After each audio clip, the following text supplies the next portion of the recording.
नमस्कार दोस्तों, मैं हूं कामनी। स्वागत करती हूं आपका अपने चैनल में। और अभी हम आपको लेकर आए हैं दिल्ली के जंतर मंतर पर। जी हां, आपको बता दें, गत कई दिनों से लगातार बैंक के प्राइवेटाइजेशन को लेकर देश भर के विभिन्न राज्यों में, पूरे देश में जो है वो हड़ताल जोरों शोरों से चल रहा है। कल भी और आज भी 2 दिन पूरे दिन जो है बैंक बंद थे। उसी को लेकर अखिल भारतीय परिवार पार्टी है, उसके राष्ट्रीय अध्यक्ष हमारे साथ में यहाँ पर मौजूद हैं, आदरणीय हमारे कुशवाहा सर। सर्वप्रथम मैं आपका स्वागत करती हूँ। आज के जो यहाँ पर आपने जो बैंक वालों को जो सपोर्ट करने के लिए जो यहाँ पर आंदोलन छोड़ा है, दिल्ली के जंतर मंतर पर आप आए हैं, उसके संदर्भ में 2 शब्द कहें। सबसे पहले तो आपका बहुत बहुत आभार।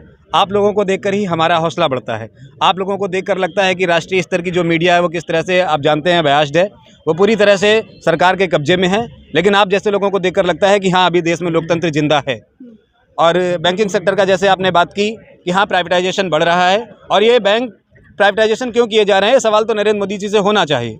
आखिर क्यों? देश में सरकारी बैंक हैं ही कितने, गिनती के बैंक है सरकारी बैंक। और ऐसा नहीं कि प्राइवेट बैंक्स की कमी है, प्राइवेट बैंक्स हैं ना। और जो नए भी प्राइवेट प्लेयर्स हैं, प्राइवेट कॉर्पोरेटर घराने, अगर वो बैंक चलाना चाहते हैं तो अपना बैंक खोलें, उन्हें मना कौन करता है?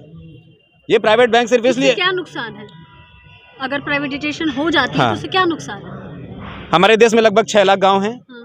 किसी भी गाँव का नाम बता दीजिए जहाँ प्राइवेट बैंकिंग चलती हो। देश की अर्थव्यवस्था सरकारी बैंकों से ही चलती है, सहकारी बैंकों से ही चलती है। गांव का किसान अपना पैसा सरकारी बैंकों में रखता है, सहकारी बैंकों में रखता है। ये प्राइवेट सेक्टर जो होते हैं, ये सिर्फ अपने मुनाफे के लिए आते हैं। इन्हें देश की जनता से, किसी के हित से कोई लेना देना नहीं होता। और जो सरकारी बैंक्स होते हैं उसमें कहीं ना कहीं गवर्नमेंट का कंट्रोल होता है, लोगों का कंट्रोल होता है। वो पैसा लोगों के पास वापस आता है ब्याज के तौर पर। एक और बहुत बड़ा नुकसान है, आप देख रहे हैं और हर साल न्यूज़ देख रहे हैं, अंबानी जी हो या अडानी जी हो, जो भी हो प्राइवेट घराने बड़े, हर साल उनका लाखों करोड़ों रुपया एनपीए में डाल दिया जाता है। कब? जबकि बैंकिंग सेक्टर सरकार के दबाव में है, तब भी। और यदि ये बैंक ही एसबीआई अंबानी को दे दो तो क्या करेंगे?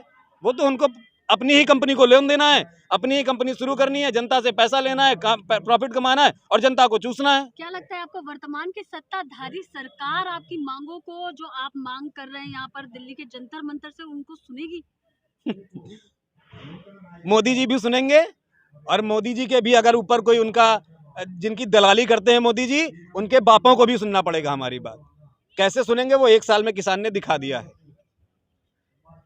किसान, आपने किसान का उदाहरण दिया कि किसानों ने इस बार को इस चीज को दिखा दिया, तो क्या इसी तरीके कोई ट्रैक आप लोग अपनाने वाले हो? अगर आपके बातों को नहीं माना जाता तो इसी तरीके के कोई ट्रैक पे चलेंगे आप? अच्छा सवाल किया आपने। 26 नवंबर से जब ये किसान आंदोलन शुरू हुआ था, पहले दिन से अखिल भारतीय परिवार पार्टी और मैं इस किसान आंदोलन के साथ थे।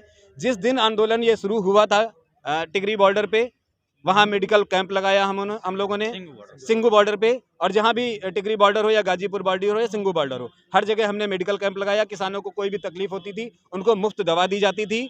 और तब तो हमारे पास अनुभव नहीं था। हमारे लिए, हम सब युवा साथी हैं और किसान आंदोलन हमारे लिए एक पहला अनुभव था। दोबारा अगर नरेंद्र मोदी जी ने परेशान किया देश की जनता को, अगर हमें सड़कों पर उतरना पड़ा, तो दोबारा अनुभव के साथ उतरेंगे और दुगनी ताकत से उतरेंगे। ये बात नरेंद्र मोदी जी समझ लीजिए। बहुत ही अच्छी जानकारी का साझाकरण माननीय आपके द्वारा। चेत सको तो चेत लो, क्योंकि अब भी वक्त है। इस प्रकार से अखिल भारतीय परिवार पार्टी के राष्ट्रीय अध्यक्ष, आदरणीय राष्ट्रीय अध्यक्ष कुशवाहा जी, जो कि एक युवा नेता भी हैं, साथ ही साथ देश के विभिन्न राज्यों में घूमकर अपने आंदोलन में सक्रियता करने के लिए इनको काफ़ी मुकाम तक पहुँच चुके हैं। गरीब शोषित वंचित वर्ग के विकास के लिए इन्होंने काफ़ी कार्य किया है। साथ ही साथ अगर हम बात करें बैंकिंग सेक्टर की, तो राष्ट्रीय एकता, अखंडता, एकजुटता और समरसता को बनाए रखने के लिए बैंक की, जो सहकारी बैंक है, उसकी अत्यंत बड़ी भूमिका होती है। इस प्रकार से प्राइवेटाइजेशन गलत है और इसका भरसक विरोध होगा और हो भी रहा है। 2 दिन से सभी बैंक हड़ताल पर है। Exclusive report by Kamni Jha. Thank you so much.